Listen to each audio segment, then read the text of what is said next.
Today I'm going to unpack for you 3 examples of iconic design, and it makes perfect sense that I should be the one to do it, because I have a bachelor's degree in literature.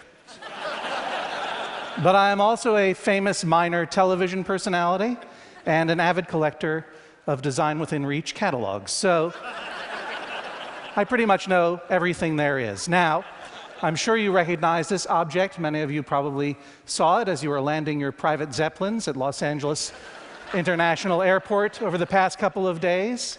This is known as the Theme Building. That is its name for reasons that are still very murky. And it is perhaps the best example we have in Los Angeles of ancient extraterrestrial architecture.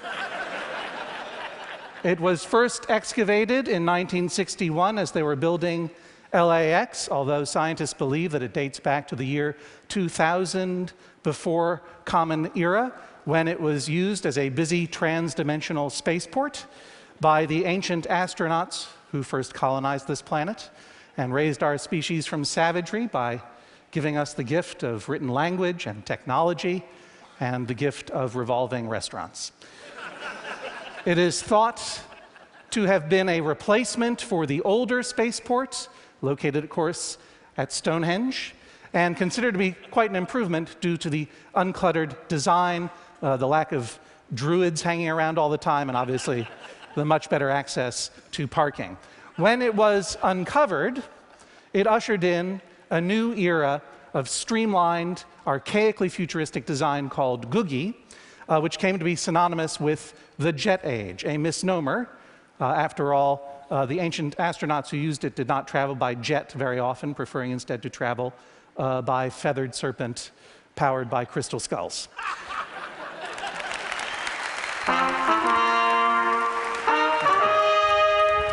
Ah, yes, a table.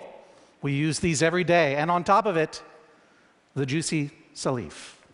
This is a design by Philippe Starck, who I believe is in the audience at this very moment, and you can tell it is a Starck design by its precision, its playfulness, its innovation, and its promise of imminent violence.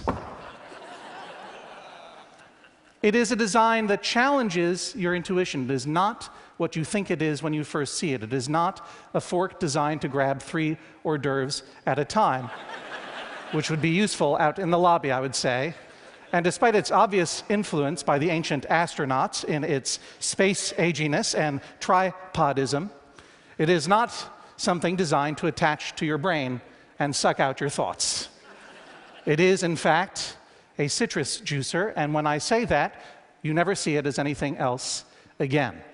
It is also not a monument to design. It is a monument to design's utility. You can take it home with you. Unlike the theme building, which will stay where it is forever, this is affordable and can come home with you. And as such, it can sit on your kitchen counter. It can't go in your drawers. Trust me, I found that out the hard way.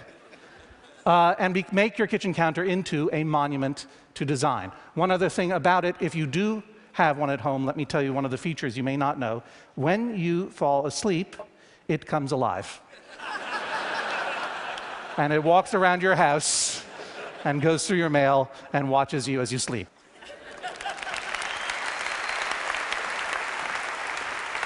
Okay, what is this object?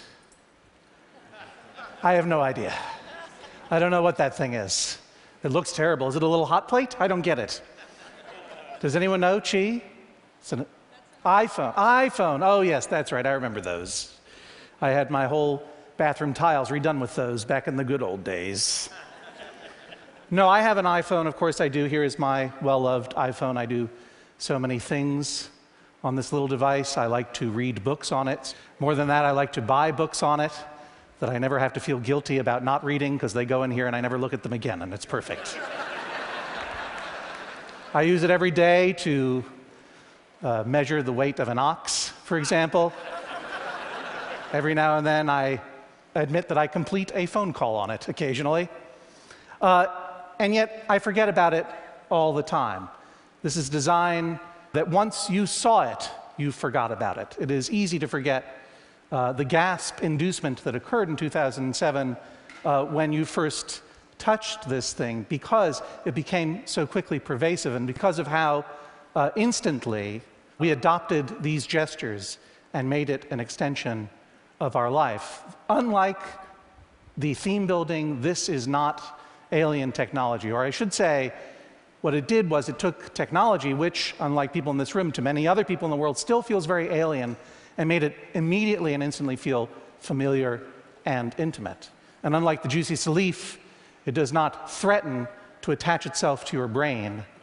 Rather, it simply attaches itself to your brain.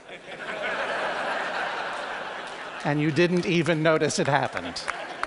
So there you go. My name is John Hodgman. I just explained design. Thank you very much.